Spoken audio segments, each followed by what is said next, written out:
Ya, Ya mira, ayer habíamos hecho una ayudantía de Romano, lo mismo parecido en el sentido de solamente del procedimiento civil, ¿ya? Ahora vamos a ver un poquito de las fuentes, ¿ya? Y también vamos a ver un poquito del tema de la introducción en cuanto a la etapa y en qué etapas, cuáles fuentes fueron las más importantes. Ya, lo primero que nos dice el libro con respecto a las fuentes, aparece un titulado y dice los libros jurídicos. ¿Ya? El estudio del derecho romano comprende el conocimiento de los libros que directa o indirectamente nos han transmitido los criterios que se atenían los jueces para dar solución a aquellos conflictos que surgían entre particulares en lo relativo al aprovechamiento privado de las cosas. ¿Ya? Entonces, lo primero que hay que entender es que el estudio del derecho romano va a comprender de inmediato el conocimiento de algunos libros, ¿no es cierto?, que han transmitido esto, ¿ya? Ahora, estos libros van a tener nombres distintos en diferentes épocas de Roma, ¿ya? Los vamos a ir revisando y, no sé, por ejemplo, el Corpus Juris Justiniano es un ejemplo, ¿ya? Que estaría en la época imperial, por ejemplo, y así vamos a ir viendo otros tipos de libros, pero en general, tales libros, en primer lugar, corresponden a fragmentos, ¿ya?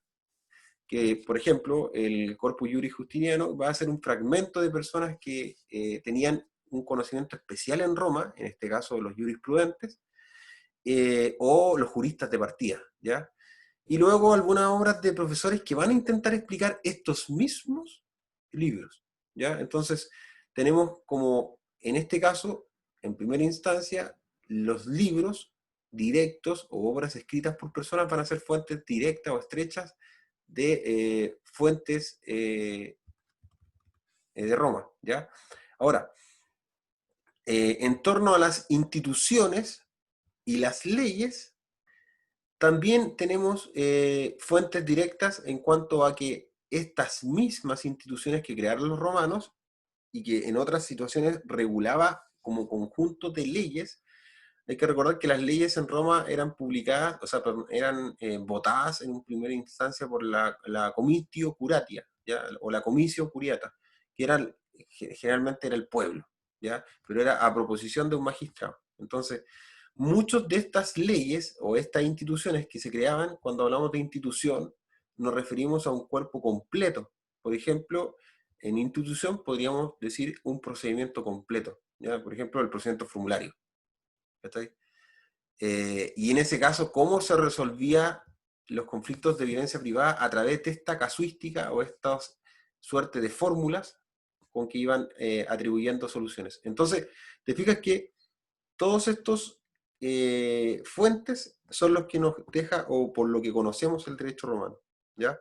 Ahora, todos estos libros, como habíamos dicho, reciben la denominación de fuentes, ¿ya? Y que permiten conocer cómo se resolvía caso a caso. ¿Ya? A través de esta fuente, el historiador de derecho encuentra la directa relación o de dónde emana o de dónde pudo emanar el derecho en Roma. ¿Ya? Eso es lo que nos trata de decir la primera hoja del libro. Luego nos hace una distinción, ¿ya? Entre fuentes directas y fuentes indirectas. ¿Ya? ¿Cuáles son las fuentes directas? Efectivamente, como estábamos nombrando los libros, ¿no es cierto? Libros jurisprudenciales, libros de enseñanza y colecciones de leyes van a ser llamadas fuentes directas, ¿ya? Que son las mismas que vimos en la primera hoja del libro. Ahora, también hay documentos de aplicación, ¿ya? Por ejemplo, ¿cuándo encontramos un documento de aplicación? Un mismo contrato o una promesa, por ejemplo, o un mismo testamento, ¿ya? A esto se le van a llamar documentos de aplicación, porque efectivamente vamos a encontrar aplicado el derecho, ya no solamente como un jurisprudente, sino que el caso mismo, ¿ya? Eh, También encontramos dentro de esto otras fuentes que no están directamente relacionadas con la ilustración que tenía que darse para el mismo historiador de derecho. ¿Ya? Por ejemplo, la persona que estudia derecho o que le va a interesar buscar de dónde emanaba la fuente del derecho en Roma, va a atenerse a las primeras fuentes directas, ¿no es cierto? A los documentos de aplicación también que se asimilan a los libros de enseñanza, pero que eran prácticos, pero que servían de fuente solamente al historiador. de derecho, ¿ya? En cambio, las fuentes indirectas eran útiles para el historiador de derecho también, ¿ya? Pero ¿en qué eran útiles? ¿Ya? Aquí encontramos una recopilación de fragmentos jurisprudenciales y de leyes imperiales que servían para entender cómo actuaban las instituciones, ¿ya? Ahora, por ejemplo, aquí encontramos el famoso Corpus Juris, ¿no es cierto?, que aparece acá, cuyo contenido ha servido de fundamento para todos los modernos sistemas jurídicos de Europa continental. Ahora, ¿por qué se toma como fuente indirecta? ¿Ya?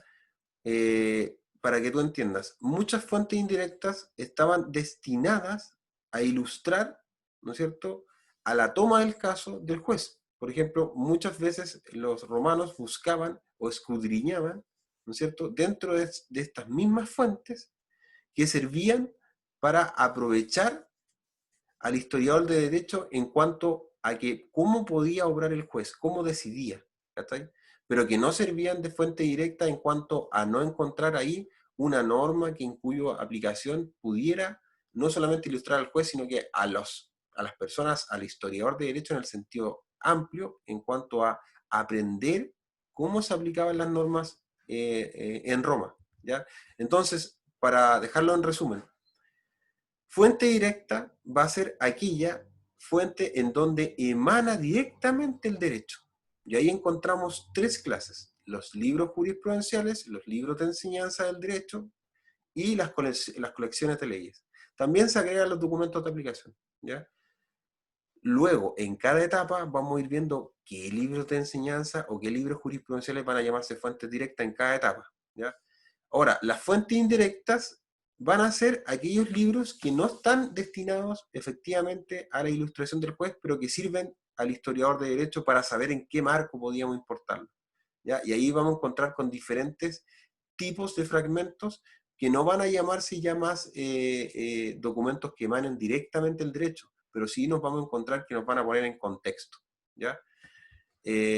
Acá de ejemplo el Corpus Juris, que lo habíamos dejado de ejemplo como fuente directa, ¿ya? Ahora, dentro de la periodificación de la historia de Roma, nos encontramos con tres grandes etapas, que está la etapa arcaica, ¿no es cierto?, o la época preclásica, ¿no es cierto? Después nos encontramos con la época clásica, y la clásica se subdivide en tres: temprana, alta y tardía. Y luego la época imperial, ¿ya? Entonces, dentro de la época clásica, nosotros habíamos visto también con tus compañeros que se iniciaba de manera súper rápida Roma, y se inició como el apogeo de varios pueblos: etruscos, griegos, eh, generalmente etruscos, porque van a formar la primera dinastía de reyes romanos, ¿ya? Entonces, para no leer esta parte, te la resumo en que finalmente, luego de constituir unas monarquías, ¿no es cierto?, que eran de carácter hereditario, los romanos formaban diferentes tipos de civilizaciones. En una primera instancia, el romano en sí no existía, ¿ya? Era una suma de pueblos, pero luego de diferentes conflictos internos y sobre todo del tratado propio del Foedus, que va a darse en la época republicana, nos va a dar la concepción exacta de un romano, ¿ya? Porque en esta etapa solamente se está gestando, ¿ya?, por las diferentes monarquías, tanto etruscas como monarquías latinas, ¿ya? Pero que en estricto rigor van a dar por resultado al romano, ¿ya? No sé si tenía alguna duda hasta ahí, en esa primera parte. Todo claro. Ya, ahora, la monarquía va a abarcar los periodos que te había mencionado, pero lo más importante de ese periodo va a ser la forma en que se atribuía a ciertos hechos la solución, ¿ya? La solución del conflicto, la solución por medio de esta suerte de búsqueda azarosa o búsqueda dentro de métodos no normativos. No, o sea, cuando me refiero a métodos no normativos, porque en una primera instancia van a resolver los conflictos determinadamente por determinadamente por argumentación religiosa, más allá de una determinación jurídica. Entonces, muchas veces nos encontramos con que se recurría a buscar entre las entrañas de un animal, buscar el vuelo de las aves, etcétera, ¿ya? Y nos dan conceptos importantes, ¿ya? Que es el primer concepto de patres, ¿ya? Que en una primera instancia, en Roma, cuando estaba esta monarquía, va a ser un consejo asesor del rey, ¿ya?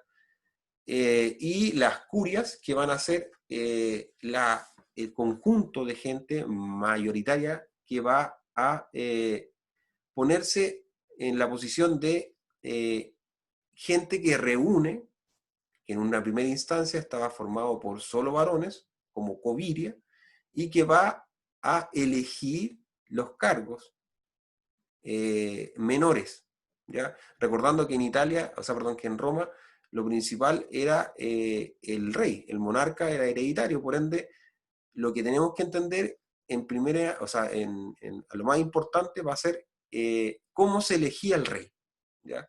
Entonces, tenemos acá antecedentes directos a que cuando un rey moría, ¿no es cierto? O fallecía, perdón, se juntaba una asamblea, ¿no es cierto? Que en casos que existía el rey, la presidía él mismo.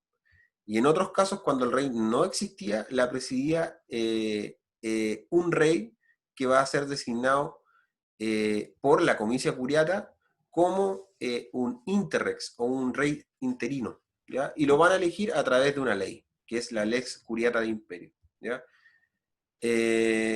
También intervenía el comicio curiato en otros trámites, que ahí aparece la adopción como la rogatio y los testamentos. Entonces la comicio, la asamblea popular, va a participar en la elección del rey como nombrándolo, ¿no? No en la elección propiamente tal como designándolo democráticamente, sino que va a ser simplemente hereditario, ¿ya? ¿Qué encontramos de interesante en la República? En la República encontramos de interesante un par de combates que finalmente van a declinar en la gestación o una suerte de tratado, ¿no es cierto?, para no disputarse más entre los pueblos que dominaban, tanto etruscos como latinos, pero que va a marcar definitivamente el traspaso a la nueva época republicana con la deposición de Tarquino el Soberbio, que sería el último rey etrusco, ¿ya? Entonces ahí encontramos lo más importante de la época republicana y lo que inicia la época republicana. Uno, es la salida de este rey, y dos, es el tratado mismo entre patricios y plebeyos, ¿ya? Que va a terminar efectivamente en derechos civiles y políticos o derechos ciudadanos para acceder a la magistratura y además poder participar en la vida civil de Roma, a través de matrimonios, ¿no es cierto?, a través de participar en la vida patrimonial también, ¿no es cierto?, en la compra, etc. Entonces, acá no hace semejanza al Tratado Internacional Foedera, ¿ya? Desde que acceden a las magistraturas, como dice acá, y las diferentes clases se diluyen progresivamente. O sea, los romanos, o sea, perdón, empieza a gestarse esta suerte de el sentirse romano. No solamente el sentirse romano como un pater familias, que era en un principio en la monarquía, sino que sentirse romano más allá de eso, ¿ya? Como componente por tener un derecho civil y político establecido a través de un tratado, ¿ya? Eh, Como podemos ver acá, directamente la fuente va a ser las 12 tablas, ¿ya? Que va a terminar siendo como el remanente de respeto de los derechos, como una suerte de principios o de carta fundamental, que en estricto rigor va a tener algunas leyes, ¿ya? Y que van a regular la solución de los conflictos en primera instancia, como cómo yo accedo a las magistraturas y también cómo yo obtengo este poder absoluto que el rey lo tenía en el periodo monárquico, en el aspecto religioso, en el aspecto militar, ¿no es cierto? Y en el aspecto de poder ser elegido él mismo, ¿ya? Entonces nos separan esos tres poderes o funciones muy parecido a lo que es una república, ¿ya? ¿Por qué? Porque va a interesar lo que es, o la cosa pública, va a interesar a todos los que componen la república. Y va a configurarse lo que es una república en estricto rigor, como un bien común entre todos, ¿ya? Ahora, ¿con qué nos encontramos? Con la potestas, con la autoristas y la maiestas, ¿ya? Y ahí van a estar los tres poderes que el profesor siempre nombra, ¿ya? La potestas, como esta fuerza socialmente reconocida, esta capacidad policial de utilizar la fuerza de inmediato como imperio. La maiestas, que va a ser básicamente la capacidad de votar o de elegir como componente del pueblo romano las leyes, ¿ya? Y aquí vamos a vislumbrar también una suerte de democracia, ¿ya? Aquí está el componente directamente latino o griego metido, ¿ya?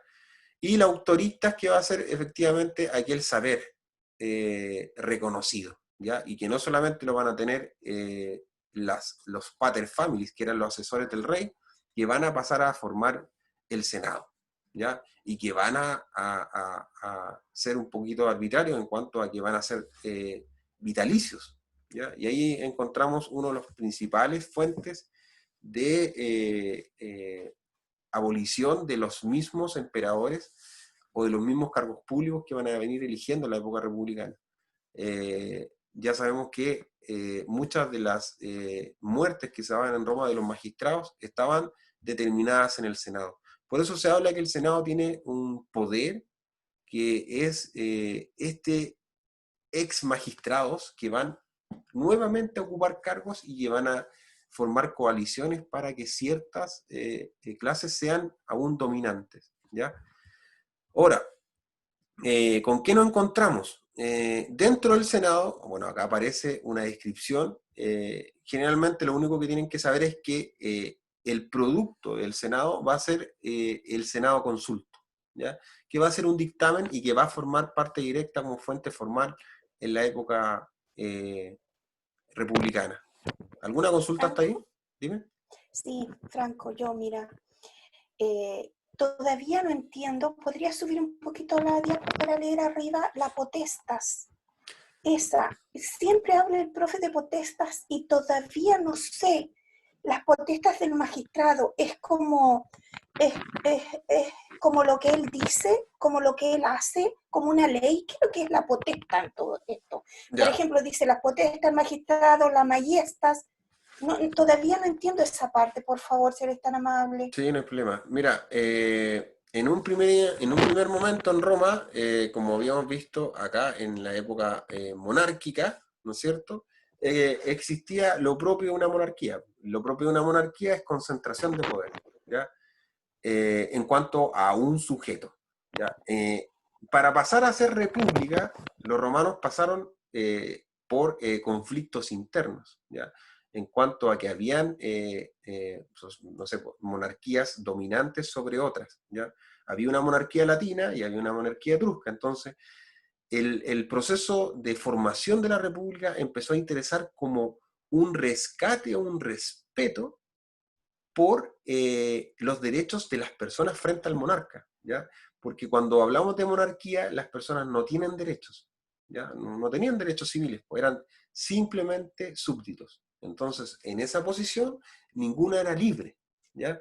Entonces, ¿qué es lo que hacen los romanos? Los romanos consideran que pelear entre ellos no es una buena solución de conflictos y por ende firman un tratado, ¿ya? Y este tratado va a ser el que establece la separación del poder absoluto que tenía la monarquía. ¿Por qué? Porque el monarca era considerado desde los tres aspectos que nos dicen acá, la potestas, la maiestas y la autoristas, un solo poder. Ahora, ¿cómo lo graficamos?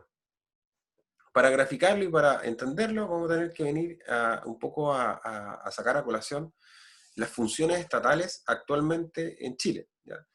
Se dice que el poder es uno solo y que el poder no se puede dividir.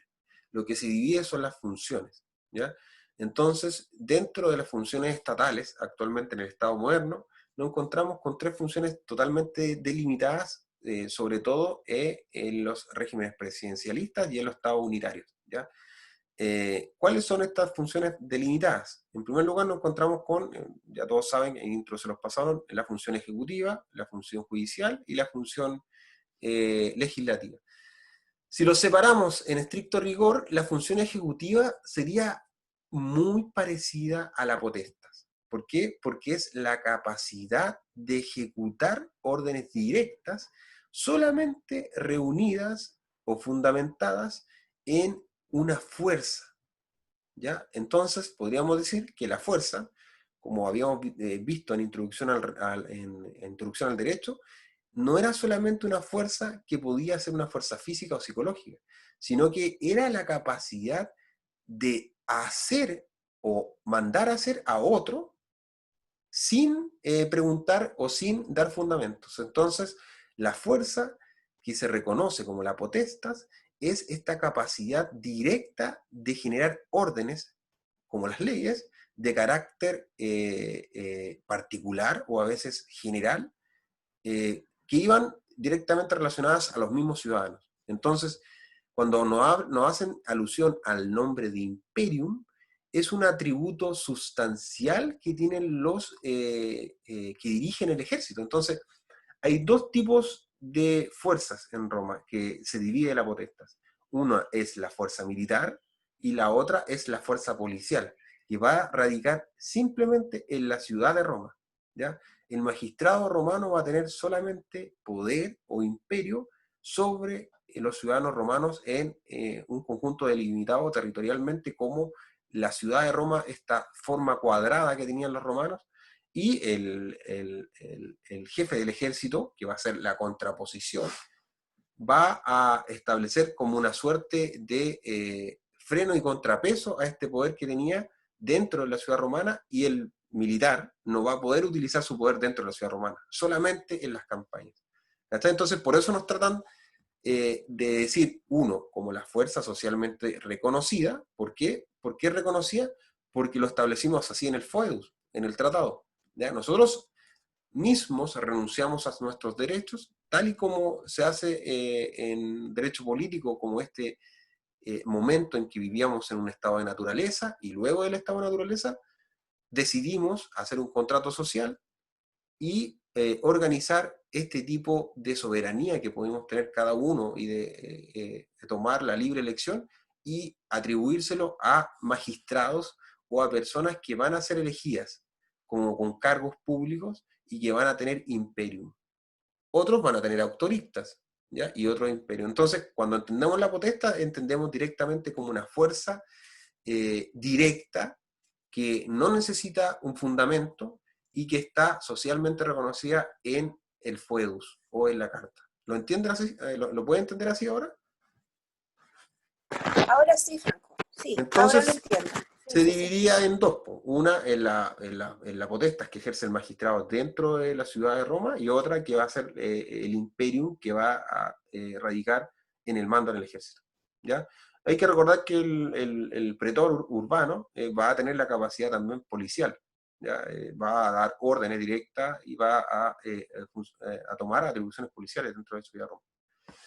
Ahora, dentro de la autoristas, encontramos, dentro de la Maiestas encontramos, vamos a ir con la autorista, si esa es la que sigue. La autoristas va a ser efectivamente el poder o la función que va a estar radicado en un saber. Hay que recordar, no sé si ustedes en derecho político o quizás a propósito de la salvedad a la heteronomía que ustedes veían en introducción, cuando hablábamos de una salvedad a la heteronomía, hablamos efectivamente que la norma no provenía de un sujeto distinto, ¿ya? Porque la heteronomía propone eso, ¿ya? Que la norma venga, el órgano productor normativo venga, se sitúe fuera del sujeto normativo. Pero una excepción a la heteronomía se daba en el caso de la democracia directa. No sé si ustedes se acuerdan. ¿Por qué se daba en el caso de la democracia directa? Porque ahí el sujeto normativo se daba la norma a sí mismo, ¿ya? Ahora, ¿por qué les traigo a colación esto? Cuando yo hablo de autoristas, hablo de un saber, ¿ya? Que es socialmente reconocido y que es respetado por eso. Por ende, la fuerza que tenía el Senado en cuanto a esta función autoritas va a venir con un respeto por haber sido ya magistrados, por haber sido dotados ya como un cargo público y van a ser respetados a través del Senado consulto, que va a ser la fuente directa por el cual el Senado va a hablar, ¿ya? Entonces, la autoridad la vamos a entender más allá de la potestad como esta fuerza, sino que ahora como un respeto a la autoridad, pero porque ha ocupado un cargo importante y se le debe respeto ahora porque la persona sabe, ¿ya? Porque la persona tiene un saber reconocido. La autoridad no solamente la va a tener el Senado, sino que también la van a tener, como vamos a ver más adelante, en un momento, los mismos jurisprudentes, ¿ya? Los mismos jueces van a tener autoristas, ¿ya? Como un saber que va a ser reconocido, va a ser respetado. Por ejemplo, el juez, el producto de sus autoristas, va a ser el judicatum, que va a ser la sentencia, ¿no es cierto? Que va a poner término al conflicto y va a venir a rescatar esta suerte de violencia y poner todo en orden o en paz, ¿ya? Esa es la autoristas. Ahora, la maiestas, aquí la grafican como el pueblo romano. La maiesta es una de las más importantes. ¿Por qué? Porque generalmente los romanos tenían mucho respeto por lo que decidía el pueblo. Y de hecho, muchas autoridades, quizás si tú ves algún documental, vas a ver que las autoridades eran elegidas exactamente como son elegidas hoy en día. Hacían campaña, rayaban los muros, ponían pancarta, etc. Entonces, ¿quién elegía a los cargos más importantes en Roma? Va a ser el pueblo romano, ¿ya? A través de la comicio curiata, que en un momento elegía al rey, ¿no es cierto? Y va a tener esa suerte de poder en cuanto a la soberanía, en cuanto a que quién es dueño de elegir los cargos públicos, el mismo pueblo, si se llama república, como lo que interesa a lo público o lo que interesa a lo común a todas las personas. Y ahí tenéis las tres funciones, ¿ya? Que finalmente los tienes que entender como solo un poder, ¿no es cierto? Un poder total que en un momento en la monarquía estaba radicado en eso. Ahora, ¿cuál va a ser fuente de derecho en la época republicana? Vamos a encontrar con dos fuentes que ya una los nombran, que es el Senado Consulto, ¿ya? Que es esta suerte de opiniones o consultas que dirigía el magistrado actual, ¿no es cierto?, hacia el Senado, ¿ya? Y el Senado no va a hacer otra cosa que va a estar conformado por estos mismos magistrados y generalmente las familias más importantes. Por eso se da un poco un gobierno del Senado por detrás, porque es un gran contrapeso a la autoridad del magistrado. Por eso se nombra como que todas las funciones van a estar delimitadas, ¿ya? Y cada una va a ser el contrapeso de la otra.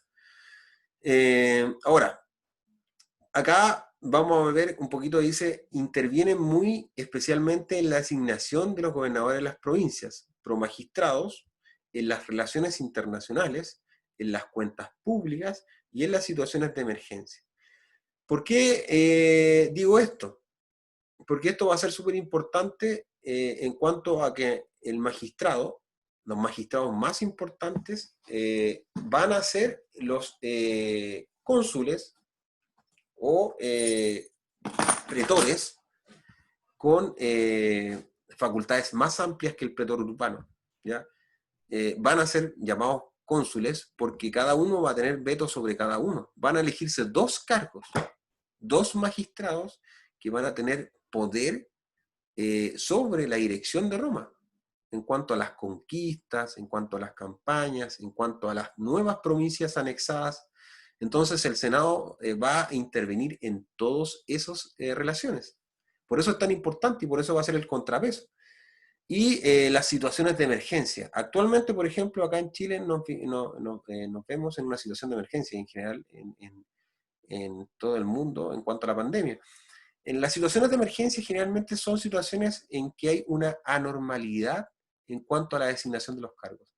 Hay una situación, una revuelta o hay un golpe de Estado en donde para controlar eso el Senado va a tener la capacidad de elegir o de nombrar a dictadores, que va a ser otro cargo que vamos a ver, que va a ser otra suerte de cargo temporario, que va a durar un cierto límite de tiempo y que va a reunir todos los poderes. Todos estos poderes que nombramos acá los va a reunir en una sola persona. Por ende, va a formarse una suerte de monarquía. ¿Cachai? Como nuevamente volver al antiguo sistema para reformarlo de nuevo. Pero esto iba a ser temporal, ¿verdad? Sí, Mientras temporal. duraba no sé, este periodo De de revolución, anormalidad. claro. Exacto. Va a ser, Exacto. me Exacto. parece que van a ser alrededor de 6 meses o hasta cuando duraba el episodio. Exacto. Bueno, lo vamos a ver más adelante con respecto a los cargos que vienen un poquito más adelante, pero en general lo más importante es que acá nos hacen un poquito de razón en cuanto a lo que estamos hablando de las potestas. ¿Por qué? Porque acá dice el imperium de los magistrados o esta fuerza no comprendía solo el poder militar, sino que amplias facultades de policía o disciplina, que es lo que yo les venía diciendo un poco. Y además, la capacidad de promulgar normas como las iudicendi, ¿no es cierto? Esta capacidad de promulgar bandos y de intervenir en la regulación de los litigios con la jurisdictio, la solución de los problemas, ¿o no? Y ahí nos vemos un poquito mezclados entre la función judicial, ¿no es cierto? Que en una primera instancia la va a resolver el magistrado y siempre lo va a resolver el magistrado, aunque intervenga la bipartición, aunque intervenga un juez, porque al final es el magistrado el que va a tener la ejecutabilidad de la acción, ¿ya? Porque a las finales el juez va a dar la opinión, va a dar la opinión jurídica, qué es lo correcto, pero quien va a ejecutar va a ser el magistrado a través de la dictio, que son los medios complementarios de la jurisdicción pretoriana, que van a ser este tú, ¿no es cierto? O esta adictio, ¿no es cierto? Esta conducir a, en el caso de que se decretara o la opinión del juez fuera que la persona debe, bueno, la capacidad de entrar a los bienes del deudor. Ahora, también nos hablan un poco del autoristas, ¿no es cierto?, del Senado, de la dignidad del populus romanus, ¿ya? ¿Por qué el populus romanus era tan importante? En ese sentido, nosotros nos encontramos acá que en tiempo de paz y en recinto sagrado acotado a los muros de la urbe, o imperio domi, solamente se podía ejercer la autoristas y también la potestas, ¿ya? Fuera de este recinto, el imperio o los ejércitos podían, digamos, utilizarlo, pero fuera del imperio, ¿ya? De hecho, no tenían, los militares no tenían, de ahí venga, de ahí es que viene que muchas de las campañas que Julio César en algún momento se atribuye y que gana como un gran comandante militar, quisiera o anhelaba un cargo dentro del pueblo romano, que efectivamente el militar terminaba siendo casi cónsul siempre, ¿ya? Por eso se entiende que el buen militar o la carrera militar era súper importante para entrar a la política romana. Ahora, ¿cómo se proponían los cargos? ¿Ya? Acá nos dice que el imperium es originario, ¿ya? Ahora, ¿qué significa esto? Que no derivaba del magistrado, ¿ya? O sea, por ejemplo, si un magistrado dejaba de tener preponderancia, ¿no es cierto? O su cargo terminaba por el lapso del tiempo, eh, el magistrado lo proponía el pueblo y lo proclamaba así, ¿ya? Y ahí creaba su poder. ¿Cachai? Entonces el pueblo cedía el poder. Entonces vuelvo a la Mayestas, que en el sentido de esta suerte de sucesión del imperio como originario, de que sucede o que viene para acá, no, es finalmente el pueblo el que da esa capacidad. Nos encontramos también por la propuesta, ¿no es cierto?, que va a hacer el magistrado a la asamblea, que va a tener el nombre rogatio, que va a ser la misma propuesta que puede hacer o consulta que hace al Senado, ¿ya? Que va a tomar el nombre distinto, pero finalmente es la consulta, ¿ya? Franco, Dime. cuando dice cada magistrado crea su poder, es que él está creando las leyes que tú dices así, la capacidad directa de desarrollar órdenes, de dar órdenes, No, él mismo crea. no, cuando tú hablas de originario, hablas de que el poder va a estar radicado no en su antecesor, ¿ya? Por ejemplo, si yo, actualmente, ¿qué se hace? No sé si tú has visto cuando el presidente deja digamos, de tener su cargo por el tiempo, entrega un bando, ¿no es cierto? Que es como un símbolo, ¿no es cierto?, de poder. Y se hace toda esta ceremonia y todo eso. En Roma no, pues en Roma el poder es originario. ¿Por qué? Porque el pueblo lo da. El pueblo lo vota y el pueblo dice que tú eres un nuevo magistrado, ¿ya? Y acá aparece la locución latina como homo novus, ¿ya? Que no da directa relación con este cargo honorífico que es nuevo y que es elegido directamente por el pueblo, ¿ya? Y aquí corta ahí directamente el tema de la concentración del poder en cuanto a esta suerte de heredar el cargo, ¿ya? No pasaba eso. Eso nomás no habla esta parte. Pero en general se dice que es originario porque proviene en cada magistrado y se crea con su mismo nombramiento. ¿Y quién lo crea? El pueblo. ¿Cachai? Porque el pueblo lo proclama, ¿ya? Ahora, aquí aparece nuevamente una referencia a los cargos en cuanto a que el imperio o el poder, la potestas en sí, va a ser ejercido conjuntamente por dos cargos, los más importantes, que van a llamarse cónsules, que ya lo estuvimos viendo, que va a ser uno patricio y que va a ser otro plebeyo, en el sentido de equiparar los poderes, ¿ya? Van a tener poder de veto entre ellos dos, ¿ya? Van a tener también funciones civiles, ¿ya? En el sentido de que la jurisdictio, este poder para resolver conflictos en la vida privada va a estar relativamente radicado en una sola persona que va a ser el pretor urbano. Y el otro poder, ¿no es cierto?, que es el imperio, ¿ya? Lo van a tener los cónsules en estricto rigor, ¿ya? Entonces ahí se hacen una separación nuevamente de la potestas, como la fuerza directa, el imperio, y la jurisdictio como esta capacidad de también de intervenir en la resolución de conflictos que tengan los romanos, ¿ya? Esa jurisdictio también está vinculada a la capacidad policial, lo que yo les venía diciendo de antes también, esta capacidad de dar órdenes de directa relación. ¿Cuándo no explicamos eso? Por ejemplo, ¿qué pasaba si algo no estaba establecido en el tratado o en las 12 tablas?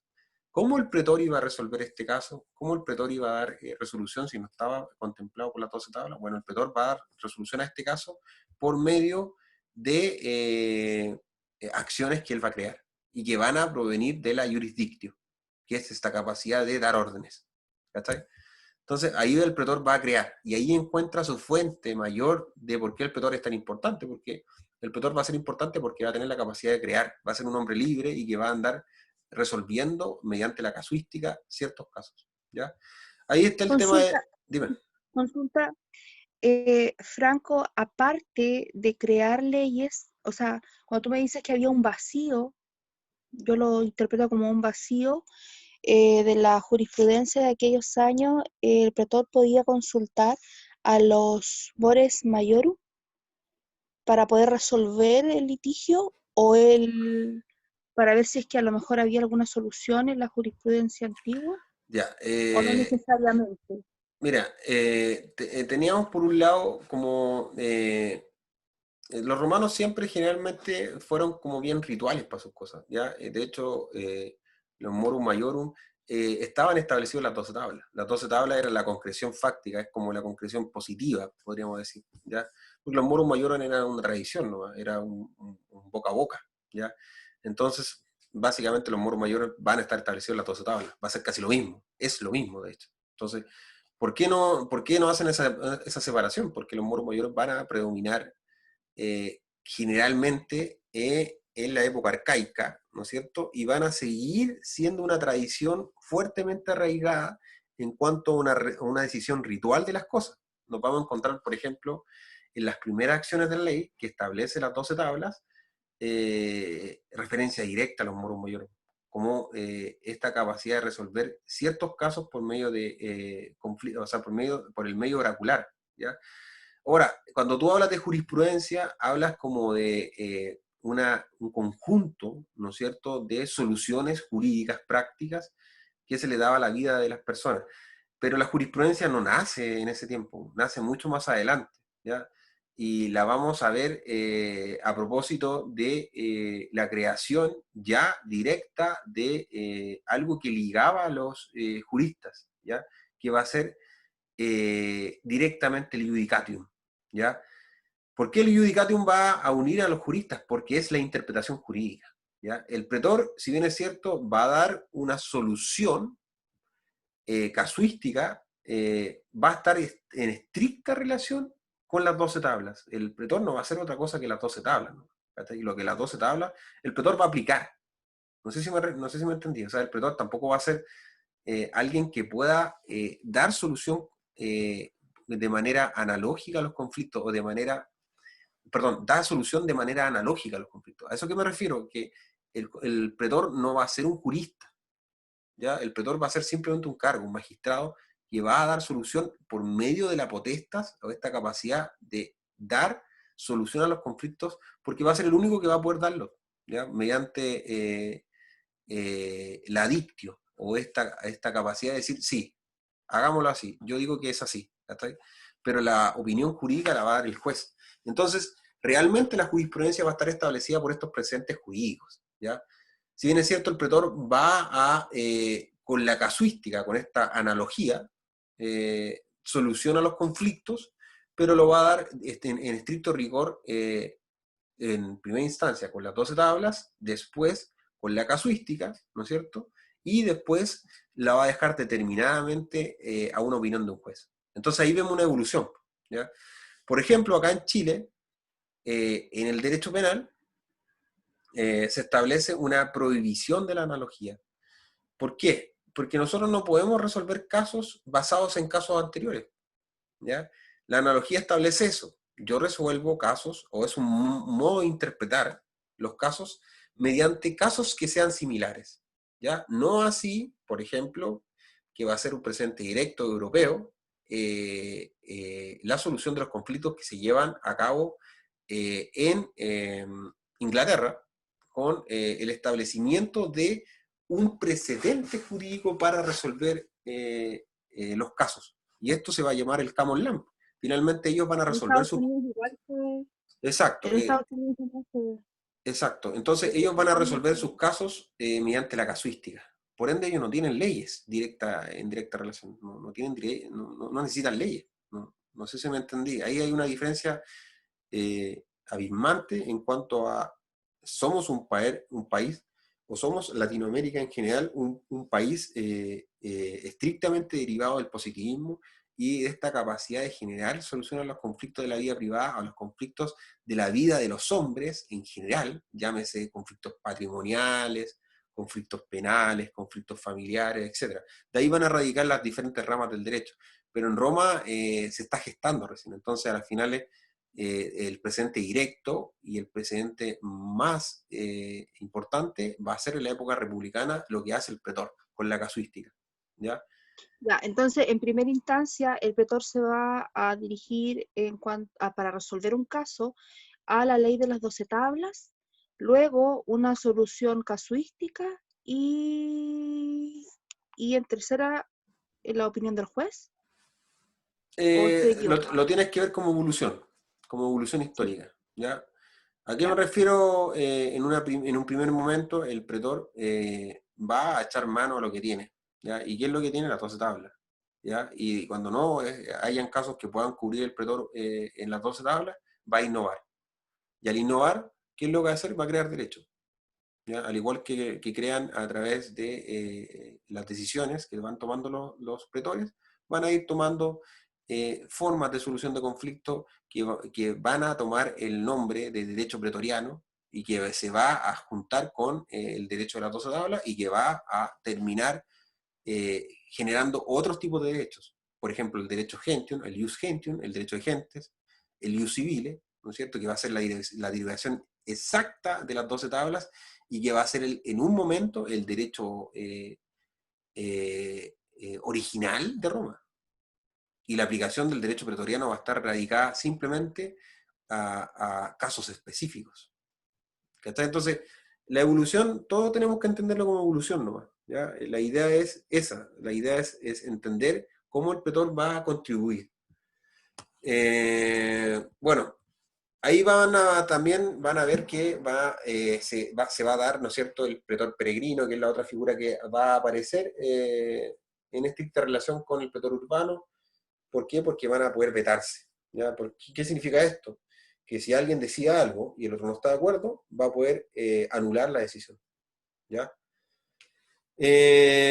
Habíamos nombrado el tema del dictador, que es una figura propia de época republicana, bueno, no propia, pero sí va a aparecer quizás en la época del Principado y que lo vamos a asimilar un poco a la figura de Augusto, a la figura de este príncipe con todos los poderes o sacrosantos, ¿ya? Acá no aparecen lo que sería los cargos más importantes dentro de Roma y que van a tener antecedente directo a las magistraturas que se van a dar y las que tenían en algunos casos imperium y en otros casos va a tener una potestas, pero más limitada, ¿ya? Una capacidad de dar órdenes o una capacidad de ejercer el cargo definitivamente dentro de un área limitada. Nos encontramos con los censores, que es uno de los cargos más importantes. ¿Por qué es tan importante? Porque van a poder calificar, ¿no es cierto?, a los magistrados, van a poder fiscalizar a los magistrados. Además van a estar encargados claramente del censo de los ciudadanos y la supervigilancia de las costumbres romanas, ¿ya? Eso va a estar en estricto rigor porque los romanos eran muy apegados a sus costumbres, ¿ya? Y en un momento, y de hecho, el colapso de la república se da porque los romanos ya no obedecían a las costumbres. Tuvieron un apogeo enorme de muchos pueblos que generó un intercambio cultural a tal nivel que ya los romanos van a creer que sus dioses no son sus dioses. Y además van a creer que la forma en que ellos creían que juraban a los dioses no era así, ¿ya? Entonces va a venir a derrocar bastantes creencias que los romanos abocaban solamente a la palabra empeñada, ¿no es cierto? O esta bona fides, esta buena fe, ¿ya? Ahora, después vienen los ediles curiles, básicamente eran pacos, nada más que eso, estaban ahí todo el rato buscando o controlando espectáculos públicos. ¿Por qué presentan interés para el derecho? Ahora, intervenían en la compraventa de esclavos y de animales, ¿ya? Por eso son importantes, porque hay precedentes de repente de textos que nos llegan, como estas fuentes formales directas que habíamos visto, y que van a ser efectivamente aplicaciones, textos de aplicación, ¿ya? ¿Por qué? Porque van a ser los contratos. Los cuestores, ¿qué son? Bueno, administran generalmente la plata, ¿ya? Y además de eso, promueven causas contra criminales de Roma, ¿ya? ¿Qué criminales van a ser? Criminales que van a ir en contra del Senado, criminales que van a ir en contra de las costumbres romanas, ¿ya? No se tiene un registro exacto de si habían delitos en Roma, pero sí habían figuras que eran consideradas como nocivas para la sociedad. Hay que recordar que la figura de delito va a provenir como construcción directa del Estado de Derecho, como esta prohibición de ciertas conductas y establecerlas definitivamente y ciertamente con anterioridad a la perpetración de ellos, para que la persona se inhiba de cometerlos. En el caso romano existía una suerte de que si el que cometía algo era directamente juzgado. Después para el tribunal AP, lo habíamos visto, se me ha agotado, no sé si me pueden en este momento. Se te escucha cortado, Sí, Franco. Franco está súper cortado.